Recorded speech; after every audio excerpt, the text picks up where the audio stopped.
Bienvenue, Morba Medjeloul. Merci, c'était Rachid. Toujours un plaisir de vous réavoir en débat Plaisir partagé. et de pouvoir débattre toujours sur les mêmes pas sur les mêmes sujets, mais c'est toujours aussi des sujets où les avocats sont pas forcément très sont souvent dans la contestation.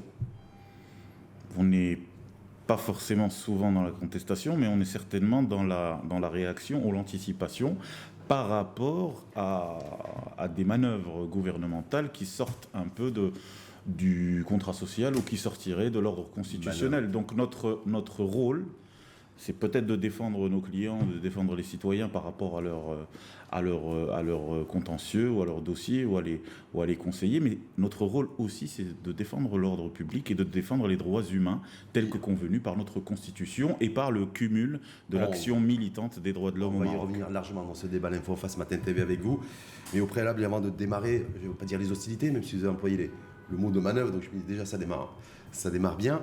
Omar Medjeloul, vous présentez et rappelez que vous êtes docteur en droit international en matière de référence et également avocat au barreau à la fois de Rabat et à la fois également de Marseille. Tout à fait. Situé dans le sud de la France. Absolument. Et donc avec cette question, alors du jour de cette émission, L'Info en face Matin TV, réforme du code de procédure civile et réforme du code de procédure pénale. Pourquoi les robes noires, c'est pas l'adjectif ou le qualificatif attribué ou que s'attribuent les avocats? C'est quoi? C'est les avocats qui se l'attribuent ou c'est robe noire, c'est une appellation par rapport à notre robe qui représente ou qui symbolise l'espoir par rapport à notre toge blanche, l'espoir dans un océan d'injustice qui est représenté par le noir. L'espoir d'une vie meilleure ou d'un système judiciaire meilleur? Absolument, d'une justice proche. On va revenir effectivement également sur ces enjeux-là. Donc réforme du code de procédure civile et du code de procédure pénale. Pourquoi les robes noires, à savoir les avocats, sont-ils en colère? Pourquoi vous êtes une fois de plus en colère? Il y a quelques mois, si vous étiez en grève. Et là, du coup, cette fois-ci, vous êtes en colère. Alors, déjà, on n'est pas en grève parce qu'on n'est pas un syndicat salarié. Nous sommes des ordres constitués, nous sommes des instances de mission publique, n'est-ce pas, avec des pouvoirs judiciaires, des pouvoirs administratifs pour réguler le secteur de la défense. Au lieu qu'il soit régulé par l'État directement, les conseils de l'ordre ont été mandatés pour des raisons d'indépendance et des raisons d'autonomie sur le canevas référentiel du droit international, notamment la Convention de la Havane, qui donc donne à la défense cette indépendance en s'organisant autour des conseils de l'ordre et des bâtonniers. Donc nous ne sommes pas des syndicats et donc nous ne faisons pas grève. Mais en revanche, nous pouvons appeler à la cessation d'activité, au rassemblement, à la manifestation pour éventuellement défendre l'ordre public et défendre votre voix. Absolument. Non, faire entendre notre voix et défendre le citoyen par rapport à des questions relatives aux droits humains, des questions relatives au procès équitable. Parce que ce qui est touché aujourd'hui, c'est la question ou l'élément de confiance dans la justice. Pourquoi l'élément de confiance dans la justice? Je vais vous expliquer. Oui. Dans la démocratie, l'élément de confiance est la transparence de la procédure électorale. L'élément de confiance en économie, c'est la concurrence et la transparence dans le marché. L'élément de confiance en la justice, c'est le procès équitable. Lorsque vous portez atteinte à la défense, à ses prérogatives, à son immunité, à son rôle dans la défense des citoyens, des groupes de citoyens, des institutions, des entreprises, eh bien, vous portez atteinte au procès équitable et à travers cela, vous portez atteinte à la justice et à la confiance confiance et à l'adhésion. Ça, c'est le point de vue des avocats. On est bien d'accord. Alors le point de vue, parce que c'est pas du tout le point de vue. Alors lorsqu'on parle, la ligne directrice de Abdel Fouabi, ministre en charge de la justice, qui porte cette réforme et cette refonte du système du judiciaire et qui a débuté par la réforme du code de procédure civile. Le gouvernement, comme on le sait d'ailleurs, et c'est valable aussi pour la cherté de la vie, c'est valable aussi pour le prix des matières essentielles, le gouvernement a une approche complètement néolibérale.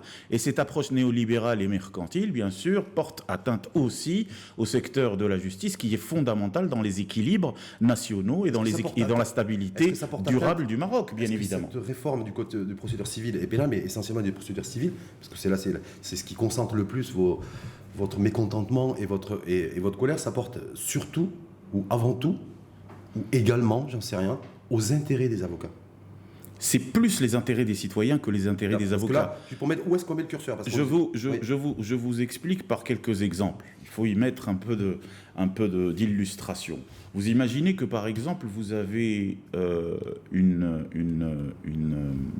une atteinte au monopole de l'avocat. Lorsque je parle de monopole de l'avocat, je ne parle pas des intérêts de l'avocat ou bien d'une logique commerciale de s'accaparer éventuellement la mission universelle de la défense. Mais lorsque vous ouvrez les tribunaux... De monopole, juste simplement là-dessus, parce que vous avez fait référence à l'heure, des parallèles au niveau du marché économie, plus il y a de concurrence. Mais justement, je voudrais finir mon idée. C'est le monopole de la plaidoirie, on est bien d'accord. C'est le monopole de la plaidoirie. L'avocat a le monopole de la plaidoirie. Bien sûr, c'est le monopole de la plaidoirie, le monopole de la défense et le monopole de l'expertise, parce que qui parle le langage judiciaire? Ce sont les juges, les procureurs et les avocats. C'est eux qui forment la vérité dans un procès, c'est eux qui forment l'exacte responsabilité des droits et des obligations de tout un chacun des différentes parties du conflit ou du contentieux. Donc on ne peut pas permettre, de par la loi, à n'importe qui de venir au tribunal et de défendre n'importe qui. C'est qui par rapport à ce qui est prévu dans le nouveau projet de loi? On parle de mandataire. Qu'est-ce qu'un mandataire? On ne sait pas. Est-ce que c'est un membre de la famille? Est-ce que c'est quelqu'un qu'on ramène du café du coin? Qui est ce mandataire? Donc permettez-moi juste de souligner que c'est la porte ouverte pour toutes les intermédiations de corruption au sein des tribunaux, au sein de la justice, ce qui va augmenter l'indice de corruption dans notre pays, ce qui...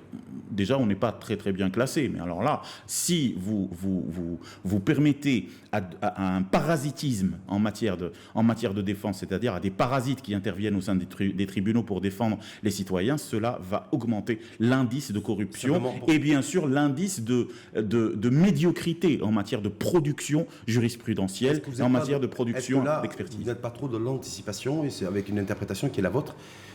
Parce que la lecture, et en tout cas ce qu'a présenté Abdel Fouabi, une fois de plus ministre en charge de la justice, c'est lui qui assure le portage politique de cette révision du code civil. Je vais vous renvoyer une autre question. Oui. Vous pensez que l'interprétation du gouvernement est plus légitime que l'interprétation des avocats? Je ne sais pas si le gouvernement est dans l'interprétation, il est dans la proposition. Oui, mais voilà. C'est une proposition. C'est une proposition qui est dénue de toute référence constitutionnelle et d'état de droit et de droits de l'homme que nous sommes en train de corriger. Et vu que l'approche participative, selon bien sûr les règles constitutionnelles, n'a pas été respectée par ce gouvernement, eh bien nous sommes obligés quelque part de faire entendre notre voix. Nous avons été contraints de faire entendre notre voix, vu que nos propositions, nous avons des mémorandums à fournir à ce gouvernement qui ont été fournis aux différents gouvernements précédents, mais qui n'ont pas été pris en compte. Et nous avons des exemples qui portent atteinte, encore une fois. On va y revenir. Ce n'est pas pour défendre forcément la corporation ni les avocats, c'est pour défendre les citoyens marocains qui sont en danger par rapport aux propositions de ce gouvernement qui veut les laisser à l'abandon. Je vous dis déjà, il n'y a pas eu de démarche participative. Oui. Vous dites ça. Et elle a été atteinte, c'est-à-dire que quand vous avez des... C'est pas la ligne de Abdel Fouabi.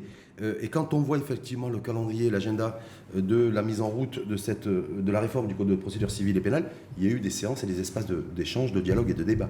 Dont les conclusions et les recommandations n'ont pas été respectées. Comment ça, ils n'ont pas été respectés? Ils n'ont pas été respectés dans les propositions de projet de loi. On peut débattre pendant des heures, n'est-ce pas, pendant des semaines, pendant des mois, etc. Mais il y a des accords communs, il y a des recommandations communes, il y a des conclusions communes. Il y a eu des amendements. Bien sûr. Déposés aussi. Mais qui ne respectent pas. Est-ce que le cursus n'a pas été respecté? Mais absolument, absolument. Mais tout à fait. Tout à fait. Mais on peut vous rapporter les anciennes moutures avec les nouvelles. Vous allez comparer vous-même les différentes propositions, pas que des avocats, même du Conseil national des droits humains, des différentes associations des droits humains, parce que ce qui est au centre de cette affaire, ce n'est pas la corporation d'avocats, encore une fois. C'est un amalgame de la communication officielle du gouvernement qui veut nous opposer à la société pour montrer à la société que les avocats défendent seulement leur beefsteak. C'est faux. C'est faux. On n'est pas dans la défense d'un beefsteak, on est dans la défense d'un canevas des droits humains par rapport à la stabilité de notre pays et par rapport aux engagements de notre pays, qui sont des engagements constitutionnels minimum depuis le début des années 90. Aujourd'hui, vous n'êtes pas là pour défendre ou protéger, ou en tout cas, parce qu'il y a une menace sur le monopole en matière de plaidoirie de l'avocat. Mais il n'y a pas que ça. Non, juste ce point-là, parce que beaucoup, certains considèrent qu'effectivement, c'est pas qu'on a menacé votre beefsteak, mais c'est que vous voulez maintenir absolument ce monopole de la plaidoirie. Et c'est ça qui est à l'origine de la colère, de ce rassemblement d'ailleurs. Je crois que vous avez fait un rassemblement. Vous allez... en format de Bruxelles à Rabat, je vous pose... Attendez. Que c'est surtout ça vous imaginez une loi sur les médecins qui donne autorisation au quidam, d'accord, de vous faire opérer sur le foie.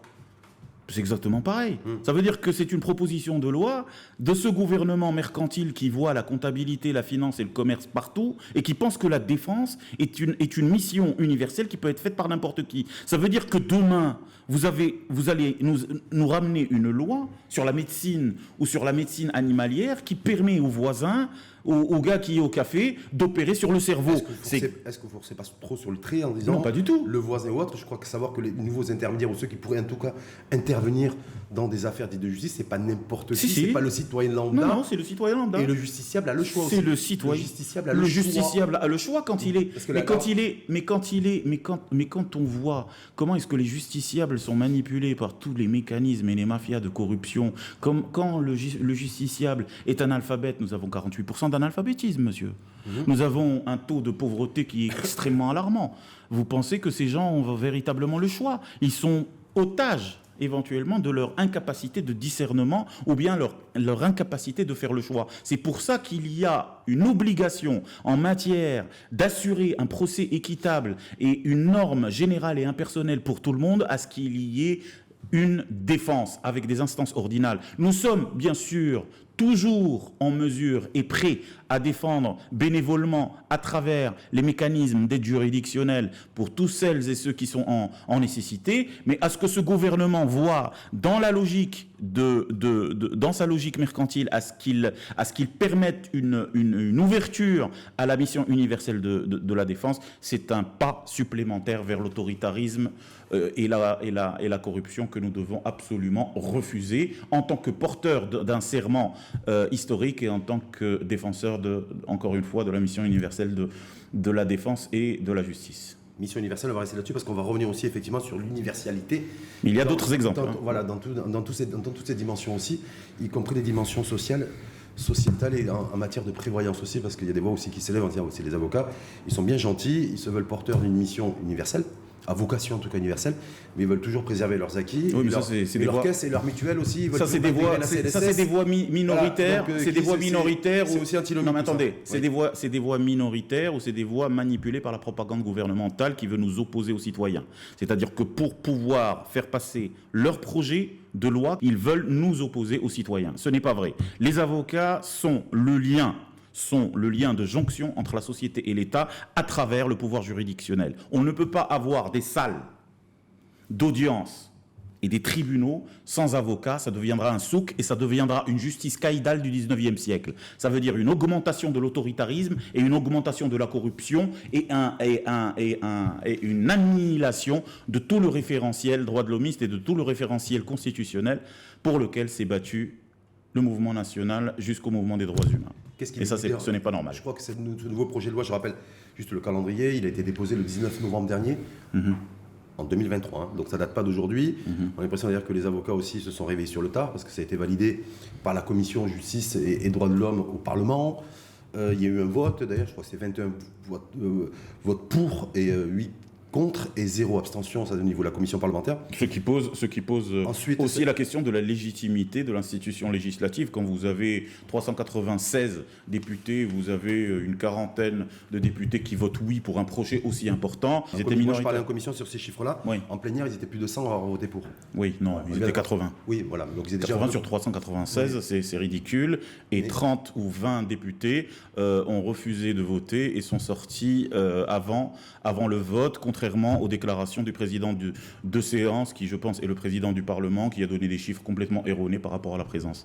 Et ça dénote encore une fois de la légitimité de l'acteur politique. C'est des choses vérifiables, c'est des choses prouvées. Ce n'est pas un point de vue, ni une opinion, ni une lecture. Qui n'engage que vous, parce que moi ce que j'ai relevé, c'est que... Non, mais ça n'engage que moi, ça engage vos confrères. Ça engage vos confrères. Ces parlementaires qui ont voté pour.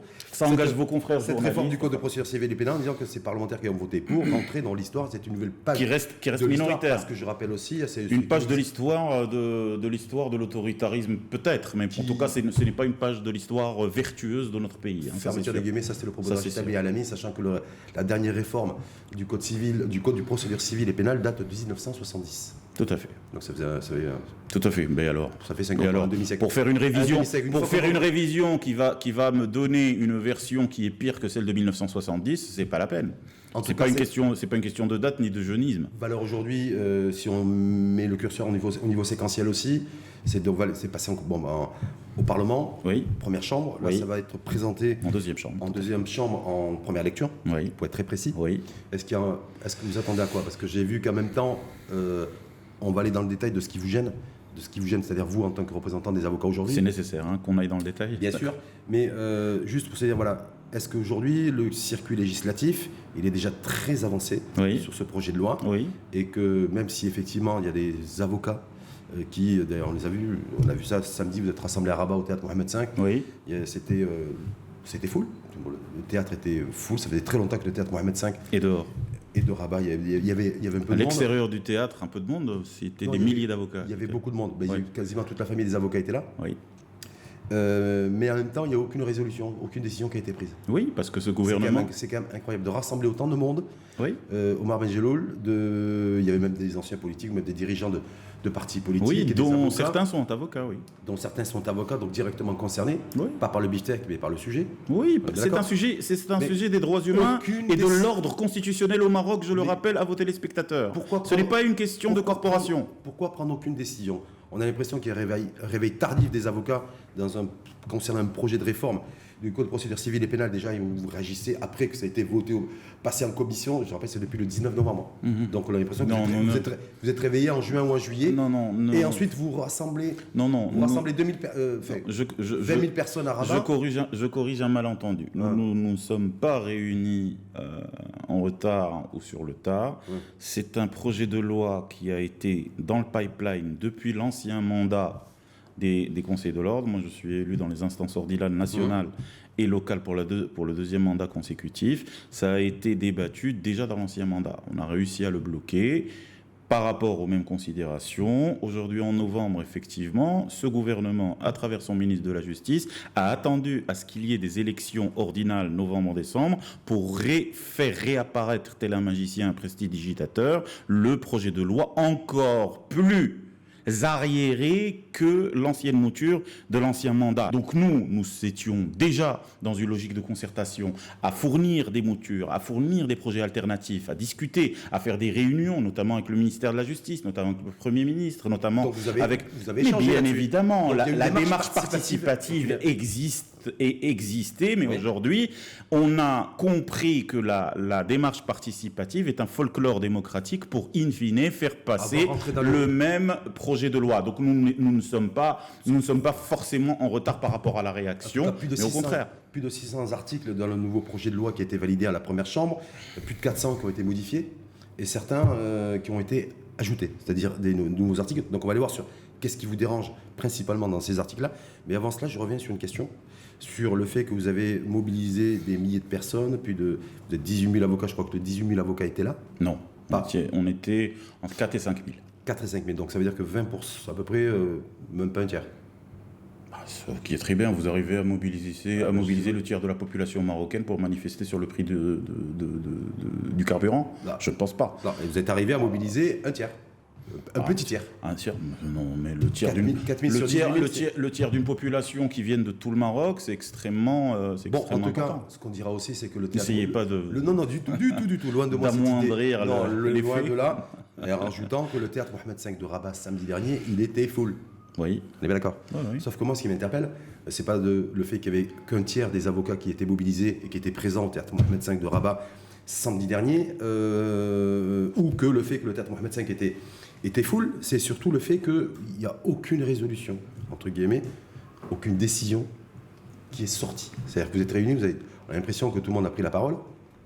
Ça, c'était bien de vous retrouver entre vous. On a même vu des personnes, des avocats ou des anciens avocats rigoler. Ils s'étaient perdus de vue depuis plusieurs années. Et puis voilà, on ressort avec quoi? On ressort avec pas grand-chose. Donc j'ai eu la curiosité de savoir.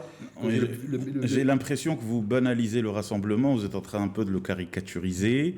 Non, c'était un rassemblement de plusieurs milliers d'avocats venus des 17 barreaux du royaume pour afficher un message très clair que d'abord nous sommes unis, que toutes les tentatives du gouvernement et d'autres pouvoirs parallèles qui essayent un peu de créer des problèmes au sein du corps ne marchent pas pour pouvoir faire passer leur arriérisme législatif.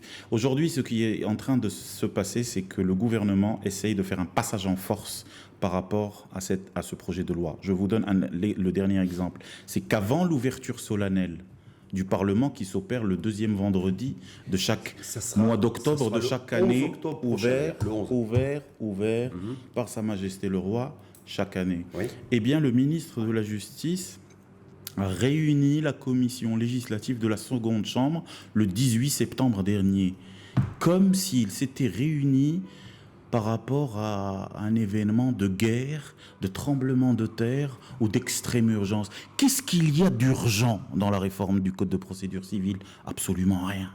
Absolument rien. Donc pourquoi il y a cet empressement à réunir les membres de la seconde chambre avant même l'ouverture solennelle du Parlement marocain? Ça veut dire qu'il y a une défiance extrême de ce gouvernement par rapport à la conscience nationale qui est en train d'exprimer les avocats aujourd'hui pour défendre les citoyennes et les citoyens. Un ministre de la Justice qui fait du lobbying auprès des conseillers, qui siègent à la Chambre des conseillers, est-ce que ça, c'est une entrave Est-ce que c'est une entorse à la morale? Il ne fait pas de lobbying, il se réunit avec la commission. En mobilisant, les sensibilisant et ceci dit, il se réunit d'une manière extrêmement attentatoire à la Constitution parce que la majorité de son staff, ce sont des magistrats venus du Conseil supérieur du pouvoir judiciaire, mis à sa disposition pour éventuellement légiférer sur les différents textes, ce qui veut dire que leur loyauté est encore destinée au pouvoir judiciaire, ce qui veut dire que dans leur stylo et dans leur façon de rédiger les différents articles, eh bien, ils servent d'abord une autre corporation qui est extrêmement muette, qui est la corporation des magistrats. Et ça, la question, en tant qu'avocat, nous avons, ils n'ont pas le droit, ils ont une obligation de réserve, d'où éventuellement notre privilège d'être indépendant et libre, parce que nous sommes projecteurs de conscience.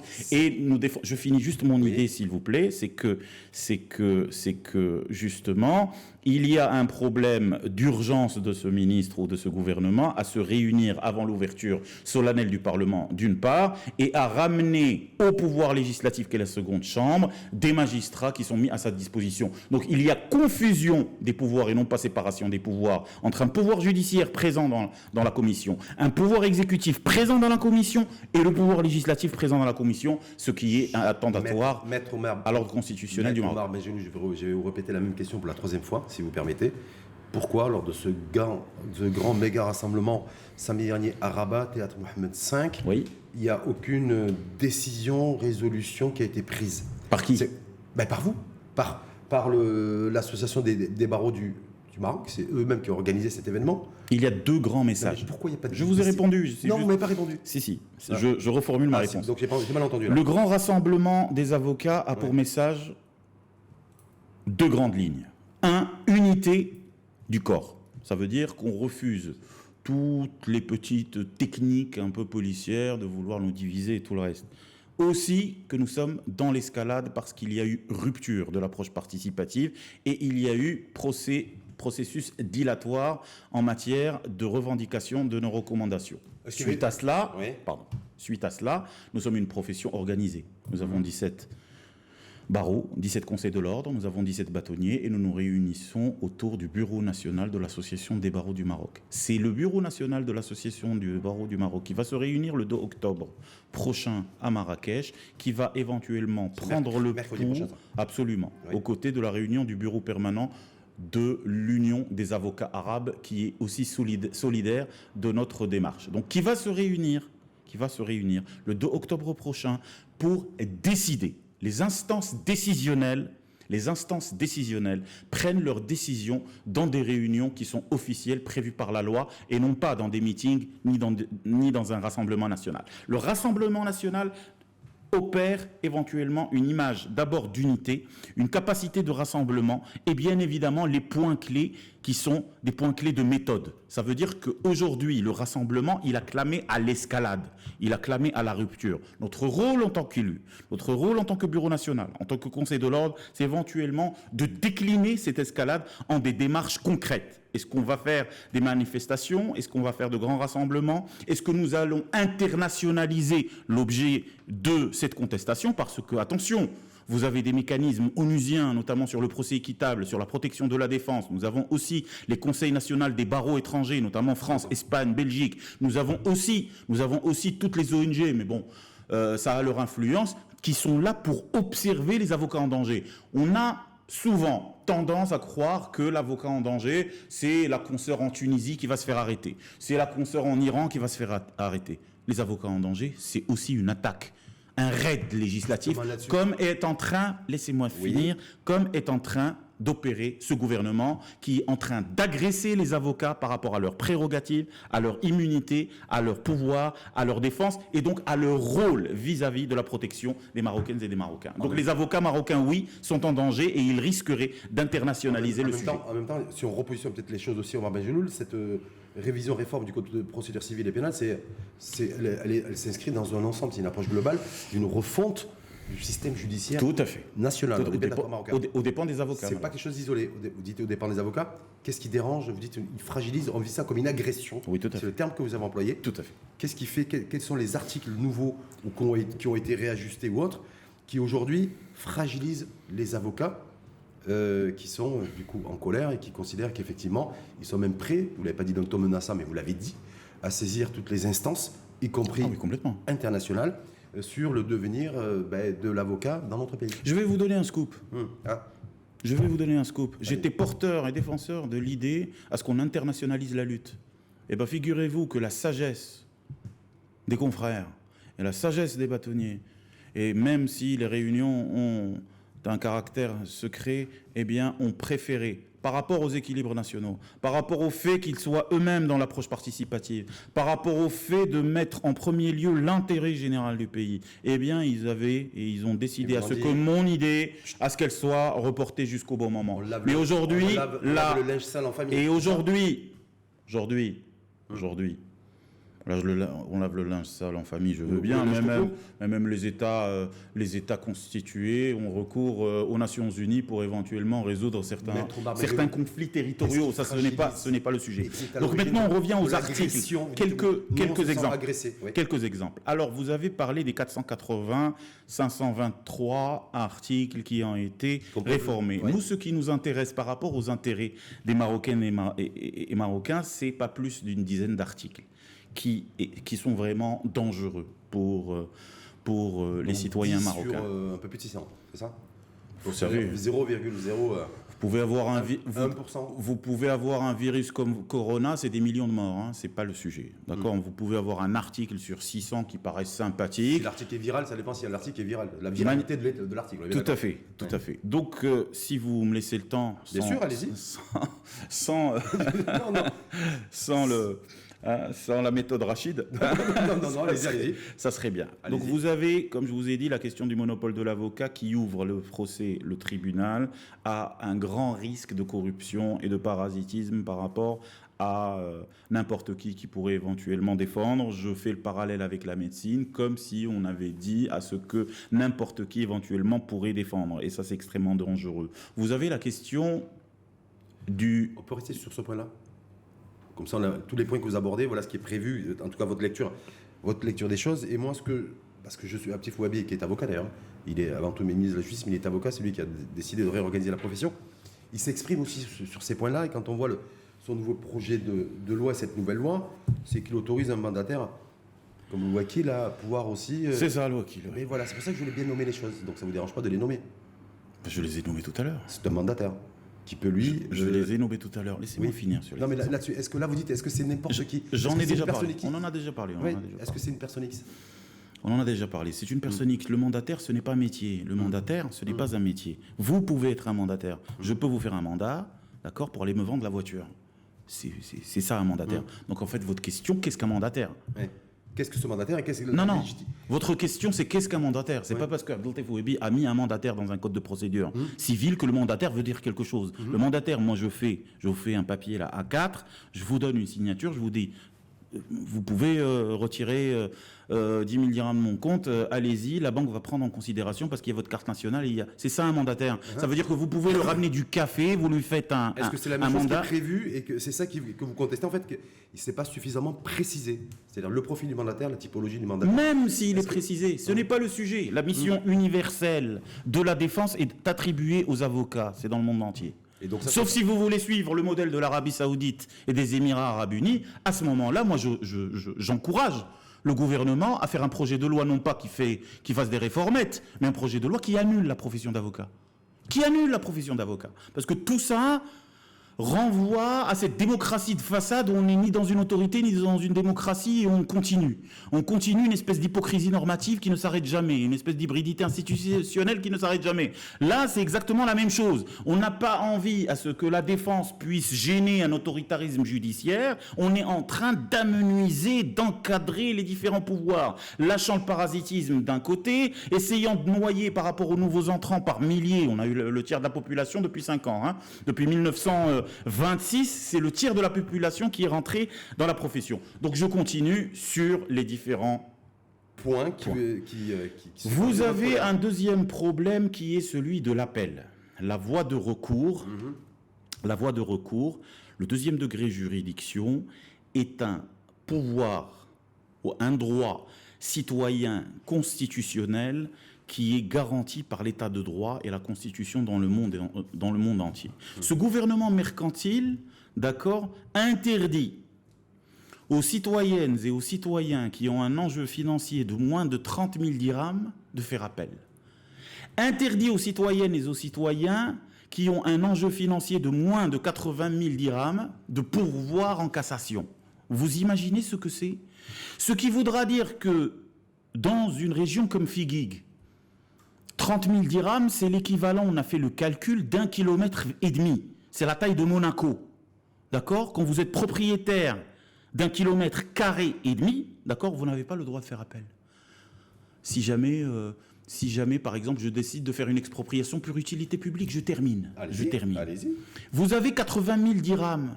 C'est 10 ans de loyer dans une ville moyenne ou une petite ville. Vous êtes propriétaire, encore une fois, je ne fais pas de populisme. Je suis de l'autre côté. Je parle des propriétaires pour que même les citoyens ayant des moyens ressentent le danger de ce texte, n'est-ce pas? N'ont pas le droit de pourvoir en cassation. Vous savez quel est l'argument de ce gouvernement ou vous ne le savez pas? Allez-y. L'argument de ce gouvernement, c'est qu'il doit, à travers cette mesure, c'est la seule qu'il a trouvée, c'est de désengorger les tribunaux. Oui. Mon Dieu, mais recruter des magistrats, recruter des procureurs. La dernière loi de finances, on a une idée sur le nombre de forces auxiliaires qui ont été recrutées. Pourquoi faire? Pour créer des crises dans les différents souks, avoir les petites tables qui vendent des bananes et des tomates, etc. Ou d'avoir une crise budgétaire, ou d'avoir une crise tout à fait. En matière de... Vous savez que nous avons 3000 magistrats dans le front. On en a 4800 à peu près. Hein. Vous avez 3000 qui sont actifs dans les tribunaux sur 40 millions d'habitants. Vous avez un procureur, par exemple, moyen dans une ville moyenne qui traite en une année 1000 à 1500 dossiers par an. C'est ce que c'est en matière d'efforts, en matière d'énergie, etc. Je vais vous dire, parce que les téléspectateurs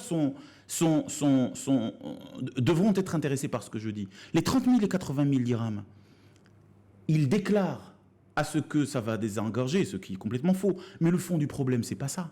Le fond du problème, c'est que ça résout toute la question, toute la problématique du contentieux, n'est-ce pas, des grands groupes de consommation, c'est-à-dire les télécommunications, les assurances et les banques. Parce que le maximum du contentieux, c'est des petites sommes à moins de 30 000 dirhams. Ça veut dire que mais quand vous les additionnez, ça donne des chiffres énormes. Ça veut dire quoi? Ça veut dire que la justice est mise à disposition de ces grands groupes pour arrêter le contentieux à la première instance, qui sera certainement majoritairement en faveur de ces grands groupes. Nous sommes quand même dans une dérive judiciaire que nous suggère ce gouvernement. Est-ce qu'ils auront toujours aussi, malgré tout, un recours possible en saisissant le président du tribunal de première instance? Non, mais c'est ce que je vous ai dit. Non mais, C'est ce que je vous ai Oui. dit. Ils n'ont pas le droit de faire appel. pas le droit de faire appel. Mais ils ont le droit de poursuivre. Ils n'ont pas le droit de faire appel. Mais ils ont le droit de poursuivre. Non, non, ils n'ont pas le droit de faire appel. Ils n'ont pas le droit de pourvoir en cassation. C'est très clair. C'est très clair. Vous perdez en première instance, vous ne faites pas appel. C'est le jugement dernier. C'est un jugement divin. Vous n'avez pas le droit de le réviser, de le revoir, de le contester, de. Donc là, c'est réglé pour ce gouvernement, c'est réglé. Je passe à d'autres exemples, si vous permettez. Oui, mais donc simplement, quand vous dites ça, ça veut dire que l'appel pour les justiciables ne sera pas possible pour les affaires inférieures à 40 000 dirhams. À 30 000. À 30 000 dirhams. Oui. Pour des raisons, vous dites, pour protéger certains intérêts. Oui. C'est ça, Oui. avec aucun recours possible. Avec Aucun recours possible. aucun recours Le possible. jugement sera définitif, Oui. rendu. La notion de voie de recours est tuée par cette disposition. C'est-à-dire qu'en fait, quelle est la différence entre un enjeu financier d'1 dirham et un enjeu financier de 30 000 dirhams sur, par exemple, un point de droit? Aucune. Aucune, parce que ce qui intéresse la jurisprudence, c'est justement de résoudre des points de droit, de résoudre des points constitutionnels, de résoudre éventuellement des... Vous savez, la théorie ou la doctrine du droit, ou même la philosophie du droit, peut aller sur un point. C'est comme un peu la pomme avec la relativité. Ça peut aller d'un... Mais ce n'est pas une question d'enjeu financier. Ce n'est pas une question d'enjeu financier, c'est une question de droit. Est-ce que je peux donner d'autres exemples? Bien sûr. Qui alertent, qui peuvent alerter justement les citoyennes et les citoyens. C'est pour ça que je vous ai dit, laissez-moi finir, comme ça on n'est pas en retard. Vous avez l'article 17 de ce projet. Vous savez ce qu'il dit l'article 17? Il donne le droit au procureur de contester un jugement doté de l'autorité de la force jugée, exécuté, terminé, n'est-ce pas, qui a été prononcé dans les années 80. Sans aucun délai, sans aucun respect du délai de prescription, sans aucune logique ni aucun bon sens, eh bien, on va donner à une partie actrice de la justice le droit, En l'occurrence, le ministère public. le ministère public, de contester un jugement qui a été prononcé. Mais c'est la dictature. C'est-à-dire, aujourd'hui, vous avez un jugement définitif de divorce, enfin je ne vous le souhaite pas, mais vous avez un jugement définitif d'un droit, n'est-ce pas? Qui a été rendu il y a une trentaine d'années. Une trentaine d'années, le ministère public peut aller fouiller dans votre vie. Et le droit à l'oubli, où est-ce qu'on le met? La prescription, où est-ce qu'on la met? Mais qui a rédigé ce code de procédure civile? Est-ce qu'ils l'ont ramené du Chili, de Pinochet? De quoi on parle? De quoi on parle vraiment? Est-ce qu'on est dans une logique d'autoritarisme au service de la corruption et du mercantilisme, qu'ils nous le disent, et qu'ils annulent la profession d'avocat? C'est très simple. Moi, je suis à la place de ce gouvernement, avec l'idéologie que j'ai, avec la doctrine que j'ai, j'aurai le courage de mes pensées. Et éventuellement, produire... Kadhafi l'avait fait, il avait aboli la profession d'avocat. C'est l'Union des avocats arabes qui avait éventuellement ramené le leader libyen à sa raison, et il a réhabilité la profession. Elle a été suspendue pendant 2 ou 3 ans par une loi. Je continue, c'est pas la peine. Troisième point, troisième point. Il nous reste 5 minutes. Le plus dangereux, c'est écrit noir sur blanc qu'il y a interdiction à ce que vous exécutez un jugement contre l'État ou les collectivités territoriales. Vous savez ce que cela implique? Cela veut dire qu'en fait, que si vous êtes une petite entreprise, une moyenne entreprise, et vous savez que la petite et la moyenne entreprise sont la plus grande entreprise du Maroc, mais en même temps, on est un pays en voie de développement, donc le premier client des PME, c'est qui? C'est l'État et la collectivité territoriale. Donc aujourd'hui, vous voulez participer à la construction d'une certaine idée d'intérêt général pour une route de la VRD, voirie et réseaux divers, vous voulez construire une autoroute, un tunnel, un pont, vous voulez ravaler une façade, je ne sais pas, un parc public, vous voulez faire autre chose. Eh bien, la collectivité territoriale, là où il y a l'administration, ne vous paye pas. Pas de recours. Vous avez un recours, vous avez un jugement, cour administratif d'appel, jugement en votre faveur. L'exécution? Non. Vous ne l'exécutez pas. C'est écrit noir sur blanc. Et ça nous a été ramené de la loi de finances de 2020, article 9, qui avait parlé à l'époque d'un échéancier de 4 ans, etc. On s'était moqué du même gouvernement pour dire, mais écoutez, qu'est-ce qu'aux voies d'exécution, qu'est-ce qu'ils ont à faire dans une loi de finances? Aujourd'hui, ils ont affiné, ils ont compris la leçon, ils nous l'ont mis dans le projet de code de procédure civile. Cela veut dire quoi? Cela implique quoi économiquement? Cela voudra dire que toutes les entreprises ne voudront plus travailler avec l'État. Et le responsable étatique, alors aujourd'hui qu'il y a des poursuites sur la lutte anticorruption, nous avons 84 ou une centaine d'interpellations des parlementaires, nous avons de gros mastodontes, notamment Casablancais, qui sont sous les verrous, etc. Et donc, avec cette disposition, qu'est-ce qui va se passer? C'est que les élus et les responsables, les walis et autres, etc., auront un quartier libre pour désigner les entreprises qu'ils veulent, parce que ces entreprises seront sûres de pouvoir toucher leurs dividendes et leurs dédommagements. Cela voudra dire quoi? Encore une fois, l'augmentation de l'indice de corruption, l'augmentation de l'indice de l'autoritarisme de ses responsables et tout le reste. Et donc, à partir de là, lorsque vous êtes une entreprise internationale, c'est pour ça qu'on est classé en bas du doing business africain.